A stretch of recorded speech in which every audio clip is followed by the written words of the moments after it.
All right, so for number 1, it's just asking us to label the range and the peak height. The range is just your x distance. That would be this distance right here. And the peak height is the y distance at the very, very top. So this would be my peak height. You'll also see this called your dy and this one your dx. Now it's asking to indicate the arrow showing the horizontal and vertical velocity at each point. So let's think about if the initial velocity in the above diagram was 14 at an angle of 40 degrees, that means it's going up some and it's going over some. And you know that your x velocity is constant, so your x arrow should be the same at every single point.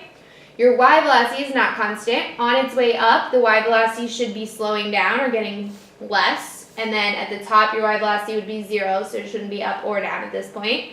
And then after the top, it is now going down, and it accelerates on its way down. So then these two would have the same y velocity, and these two would have the same, just opposite directions. Now I'm trying to fill in the chart. The vertical and horizontal velocity at point 1, well, I know the total velocity, so to find the Vix, that would just be 14 cosine of 40. And then VIY would just be 14 sine of 40. So then you just plug it into your calculator. Vertical is talking about the y velocity, so that is where I just rounded it to 9. It was like 8.999. And then the horizontal velocity, when you put in the 14 cosine in your calculator, you get 10.72. And your vertical acceleration, so acceleration in the y direction is negative 9.8. Horizontal acceleration, there is none. And then that's going to be true for any point. There's no horizontal acceleration at any point. The acceleration is negative 9.8 at all the points. Gravity doesn't turn off or on. Your x velocity is constant because there's no acceleration. So my x velocity will be 10.72 at any point. Now my y velocity is changing, so I can't just say, 9 and 9 for all of these. So let's think about, they're asking at very particular points. So at point 2, that's at the very top, and you know that your y velocity at the top should be 0. And then at point 3, so that's right before it hits the ground, it's back at the same height that it was at point 1. And we know that these are symmetric, so they're going to be the exact same velocity. Only difference is this is now down, so that becomes a negative 9. What do we know about the projectile's initial velocity and the velocity when it returns to that height? It is the same. The direction obviously is different. If this goes up with the total velocity of 14, it comes down with 14, but now it's down and to the right instead of up and to the right. The angle that gives the largest horizontal distance is 45 degrees because it has Vx and Vy, like a significant amount of Vx and Vy. You want lots of Vx because you want it to be going fast sideways, so it goes far sideways. And you want a lot of Vy because that's what's going to determine the time in the air. So you can have a really big Vx, but if you have a small Vy, then you're not in the air for very long. So you want both. 45 is the angle that gives me lots of both.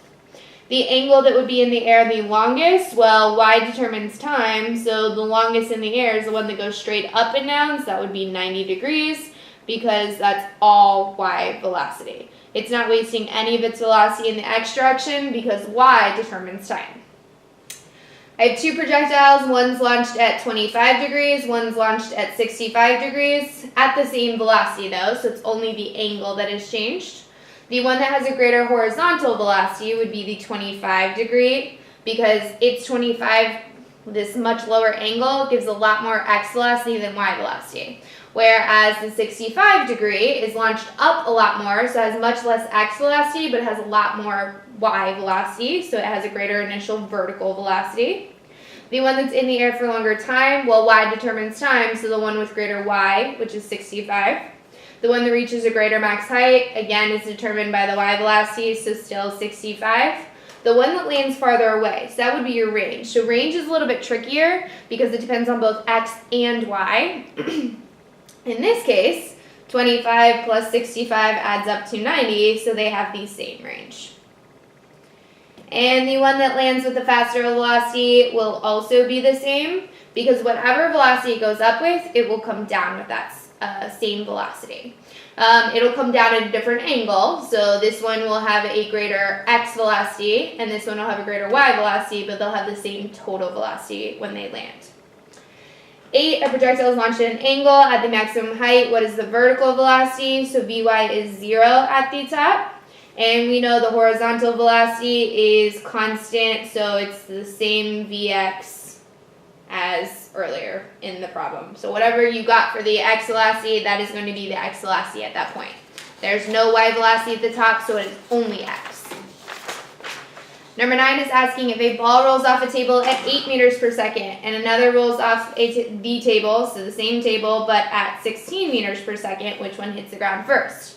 So y determines my time. They have different x velocities, but it's the same height of the table, so they're going to hit at the same time. Going faster to the side does not make it fall down any faster.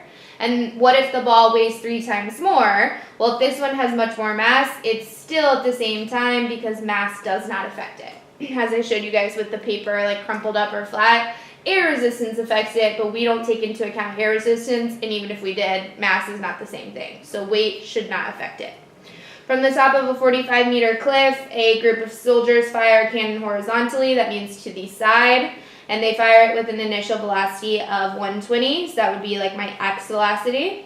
So V for x is 120. 125-meter cliff, that's how high the cliff is, so it's going to fall down 45 meters, which is why I make that negative. Acceleration is negative 9.8, and it's not VF that's 0, it's VI that's 0, because if I throw it horizontally, I did not throw it up or down, so the initial velocity up and down would be 0, or you can think about it as your y velocity is 0 at the top, and I'm starting at the top, so it's VI, not VF. I want how far away the cannon will land, that's dx.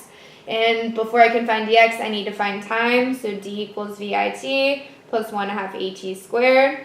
Using y values, not x values in this equation, because we do not mix and match. And then the 0t goes away. 1/2 of negative 9.8 is negative 4.9. You would divide the negative 4.9 over. Let's see if I put what t squared is. Negative divided by a negative is going to cancel out. That's going to give me 9.18 as t squared. And then last step would be to square root and get that the time is 3.03 seconds. Now, still not what I asked for, because I asked for how far away it lands, the dx. So I'm going to use v equals d over t, because that's my x equation. X velocity is 120, looking for distance, time is 3.03. Multiply up, you get that your x distance is 363.65. Now, I did not have to worry about doubling time here because it's not going up and down, it just falls down. So it's not t up or t total, it's just t. B is asking what could be changed about the situation to increase the time it takes to reach the ground. So there's lots of correct answers that would work. I think the easiest one is increase the height it's dropped from. So if I drop it from a taller cliff, it'll take more time. Increase the height dropped from. One thing that would not work is shooting it off faster, because the x velocity 120 does not have any effect on how long it takes to fall down. Now C is asking what could be changed to increase the horizontal distance. So you could say increase the height, because that would mean more time in the air, so it will go farther. And you also could increase the Vx. So increase this 120 to a faster velocity. That would make it go farther. 11, a baseball player throws a pitch horizontally at a speed of 50, and then it lands 15 meters away. How far is the ball fallen vertically? So 15 meters away would be my x distance, 50 is my x velocity, vi would be 0 for y because it's shot horizontally, not up or down. I still have acceleration, and end goal is how far it falls vertically, so that's looking for the y distance. Before I can find y distance, I need time. So if you look right here, I have v and d for the x component. So I can plug in 50 equals 15 over t. Here, we need to be really careful. We want to multiply our t up. So you get 50t is 15. Because whenever your unknown's on the bottom, you need to multiply by it to move it up. And then we divide by 50. That gives me my time is 0.3. And then last step, finding the y distance, d equals vit plus 1/2 at squared. Vi for y is 0, so that just goes away. And then 1/2 of negative 9.8, 0.3 squared. And then put that in your calculator. You get your y displacement is negative 0.441. And the reason it would be negative is because it's falling down that distance. Now B is asking for total speed right before it hits home plate. So total speed is Vx squared plus Vy squared.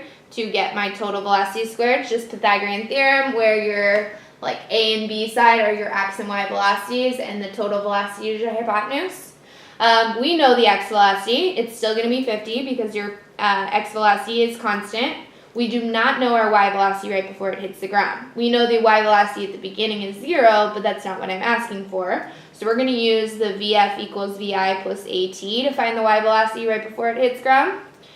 Vi would be 0, negative 9.8, and we're going to use the time it takes to hit ground, which is 0.3. So that gives me that my y velocity would then be negative 2.94, something like that. And it's okay that it's negative because it's falling down at this point. And now it is just going back into to find our total velocity, x velocity squared plus y velocity squared. Don't forget to square it at the end, and that gives me that my V total is like 50.09. You should be getting 50 point something. If you have 49 point something, you type this into your calculator incorrectly. You need the parentheses and the squared on the outside. 12, a ball is thrown at 50 meters per second at an angle of 34 degrees. So first things first, we do our VI cosine, VI sine. You get your x velocity would be 43.94. And your y velocity would be 29.64, and acceleration would be negative 9.8. This is going up, so you would use Vf is equal to 0 at the top. And we are trying to find the max height and the range. So I find it easiest to find time first, so Vf equals Vi plus At. I'm using a y equation to find time because all I have for x is velocity. And then I can say 0 equals 29.64 minus 9.8 t. That gives me my t up, and I know it's t up because I'm using Vf equals 0 at the top, so that's just the time until Vf goes to 0, or the time until the top. That gives me a time of 3.02, and then because we'll need it later, double that, your total time would be 6.04. So now I have my times. When I am trying to find the height, that's the y distance, so I would use the VIT plus 1/2 AT squared, and then VI 29.64. Now we just need to think through at the maximum height, which time do I use? So that's going to be at the top, so I use the t up, the 3.02 plus 1/2 negative 9.8, 3.02 squared. Type in, you should be getting your y displacement would be 44.82 meters. And then it also asks the range of the ball. So range is asking for x distance, so v equals d over t. We are now using our x velocity because this is our x equation. And we are looking for the range of the ball, that's at the very end, so we would need to use t total 6.04. And then we multiply up and you get your x distance is 265 point something. Right, 13, an elastic loaded launcher fires at an angle of 60 with an initial velocity of 25. So first things first, we do the 25 cosine of 60, 25 sine of 60. That gives me my x initial velocity is 12.5, and for y, it's 21.65. You've got acceleration, and because this is going up, we would use Vf is equal to 0 at the top. Time it takes to get to max height, that's easy. Vf equals Vi plus At, so 0 equals 21.65 minus 9.8 t. That gives me t up is 2.21, which is what it's asking for, the time it takes to get to the max height. Now it's asking for the maximum height, so that is the y distance. So d equals Vit, 1/2 At squared. 21.65. We are using t up because it is at the max height at the top, not at the end, so use the time to the top. Plus 1/2 negative 9.8, and we type this in our calculator, and we get that the max height is 23.9. C, the total time it's in the air. Well, I know the time it takes to go up is 2.21, so double that would give me t total is 4.42 seconds. D is asking how far away the balloons are when they land. So that's asking for x distance. Your x equation is always v equals d over t. Make sure you use your x velocity. When if I'm asking when they land again, that's the total time it's in the air. So you would use the 4.42. Multiply up, you get your x displacement would then be 55.25 meters. E, finding the ball's total velocity 4 seconds into the flight. So total velocity is v squared, or vx squared plus vy squared. We know the x velocity, it's constant, so whatever it was at the beginning is what it will be after 4 seconds, so 12.5. My y velocity is not constant, so I need to find what it would be after 4 seconds. So use your vf equals vi plus at. Vf is what I'm looking for. Vi is 21.65. We know a, and I'm asking specifically at 4 seconds. And then you just type that into your calculator, and you get that your y velocity would then be negative 17.55. So this is already on its way down, which is why it's negative. That's okay, because whenever you square a negative number, it is going to become positive. So this squared plus this number squared, and then that's what the total velocity squared is. So don't forget to square root, and that gives me my total velocity would then be 21.55. And then a quick double check is that my total velocity is greater than the x and then the y, which it is. 14, a marble rolls off a table and lands 1 meter away. The table is 1.3 meters tall. How fast did it roll horizontally? So how tall the table is, that is my y distance, and it's going to be going like this, so that's falling down 1.3 meters. I have acceleration, and I know my initial velocity would be 0 because it rolls horizontally, not up or down, and it lands 1 meter away, so that is my x distance. Before I can find the x velocity, how fast it rolled horizontally, which is what I'm asking for, I need to find my time. So d equals vit plus 1/2 at squared. My y distance is negative 1.3. 0t goes away. 1/2 of negative 9.8 t squared. That becomes 4.9. Divide over. That gives me that t squared is equal to 0.265. And then we need to take the square root, and my time is then 0.515 seconds. Now, this is not going up and down, it is just falling down, so I don't have to worry about doubling this, or is it the half or the double. That is just my time. No need to call it t up or t total. And then lastly, I'm asking for how fast it rolled horizontally, so the x velocity. We use our x equation, v equals d over t, distance is 1, and the time is 0.515, so that gives me an x velocity of 1.94. Alright, 15, a bullet is shot straight up into the air to a height of 305 meters before it falls back down. We are looking for the initial velocity. It's shot straight up at this distance, 305. We know our acceleration, and we know at the very top my y velocity would be 0, and I'm looking for the initial velocity. And it's shot straight up, so my initial velocity is just the y initial velocity. Now, I don't have time, but I don't need time because I can use the vf squared equals vi squared plus 2ad because I have distance a, vf, and I'm looking for vi.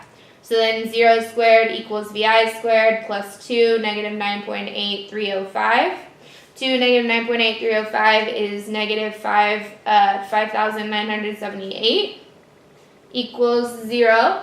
So now we just add this over. So 5,978 is equal to the vi squared. Trying to get vi by itself, we would take the square root, and that gives me my initial velocity would be 77.32 meters per second. 16, very tall basketball player shoots a jump shot. The angle is at 75, and the total time in the air is 3 seconds. So if my t total is 3, that means my t up is 1.5. And of course, we know acceleration is negative 9.8, and we know the y velocity is 0 at the top. Initial vertical velocity, we can use vf equals vi plus at. I'm looking for the vi. If I'm using the vf is 0 at the top, then I would need to use my t up because that is the time to the top. And then you would just multiply and add those two over, so you get the initial vertical velocity would be 14.7. Now the total initial velocity, so vi, let's think about, we can't do Vx squared plus Vy squared equals V total squared because I have nothing for x, but I do have the angle. And I know that the initial velocity for y is the initial velocity sine of the angle. And now it's just plugging in. VIY, we just said was 14.7. We're looking for VI. And then sine of 75. Well, sine of 75 is just a number. If you type it into your calculator, you get like 0.966. VI equals the 14.7. So now we're just going to divide the 0.966 over, and we get the VI is 15.22. And then a quick check for ourselves is that the total initial velocity should always be greater than the different parts. So this one is greater than the y. And finding the range is x distance. So we need, first of all, the x velocity. So Vix is just equal to Vi cosine of the angle. We now know the total initial velocity. So this is just 15.22 cosine of 75. So that gives me the initial x velocity is then 3.94 meters per second. And last step is finding the x distance, the range. So V equals d over t, 3.94 equals the x distance. If we're talking about the range that's at the very end, I would use t total of 3, multiply up, and you get that your x distance is 11.82 meters. Oops. And then these comparison ones on the back. So which one hits the ground first? So y determines time. They have different y's, so it's not the same time. The one that takes the least amount of time is the lesser y, so that would be b, because it has less y distance to fall. The one that lands with the slower velocity. So b would land with the slower velocity for 2 reasons. Because it has a less vertical velocity, because it accelerates for less time, and it has less x velocity. So if this one has not as much y and not as much x, then it definitely has a slower total velocity. And the one that lands closest to the table would also be B for the same 2 reasons, because it's not moving as fast to the side and it's in the air for less time. These two are the exact same situation. The only thing that has changed is their mass, and we know that mass does not matter. So which one has a greater acceleration? They would have the same. It would be 9.8 for both of them. Which one's in the air longer? It would be the same because of the same y velocity. Which one reaches a greater height? It would be the same because they have the same initial y velocity. Which one has a greater speed at the top of its path? It would be the same because y velocity goes to 0 and there is no x. They would both have 0. So the only thing that was different was their masses, and mass does not affect the acceleration, the time, the max height, or the speed at the top. Which one of these has a greater range? So they both have the same height, but they have different x velocities. So they'd be in the air for the same amount of time, but this one goes faster, so it's going to go farther, so B. Which one lands with a greater vertical velocity? That's going to be the same for both of them because their vertical parts are exactly the same. They start with an initial velocity in the y direction of 0, and then they have acceleration, both of negative 9.8 for the same amount of time, so their VF for y would be the same. Which one lands first? Well, we said y determines time. They have the same y, so it's the same time. And which one lands with a faster total velocity? That would be B because they have the exact same vertical velocity, but B has a greater x velocity, so it'll have a greater total. Which one has a greater speed at the top of its path? Speed at the top of its path, well, Vy is 0, so you only have Vx. So this is essentially asking which one has a greater Vx. So if you look, they're both shot off at 10, but at different angles. Not angle B, the ball B has a greater x velocity. The one that's in the air longer, we're looking at y because y determines time. A has a greater y component of the velocity. Greater height would come from a greater y velocity, so still A. And the one that lands farther away, they're actually going to be the same because 60 plus 30 adds up to 90, so they're going to have the same range. This one, which one has a greater or a farther range? So there's lots of ways you can look at this. You could say 45 degrees. That's the best angle, but they have different total velocities. So let's think about this one has the angle that makes it go the farthest and it goes off farther. So that's 2 reasons why, it goes off faster. So that's 2 reasons it would go farther. So you could say B for that reason. Or you could say, okay, they have the same y velocity, so then in the air for the same amount of time, but then while they're in the air for the same amount of time, this one goes faster to the side, so would go farther. Both reasons would work. Which one has a greater max height? They're going to reach the same maximum height because their y velocity is what determines how high it goes, and they have the same y velocity. And then which one is in the air longer? Again, determined by y, and they have the same y. When a football in a field goal attempt reaches its max height, so field goal, something like this, at the very, very top, its speed is not 0. Only the y component is 0. You still have x velocity at the top. So at the top, it is not as fast as it was at the beginning, because at the beginning it had x and y. So it is less than its initial speed, but it is not 0 because I still have x. X velocity is constant. If it is constant, it cannot jump to 0.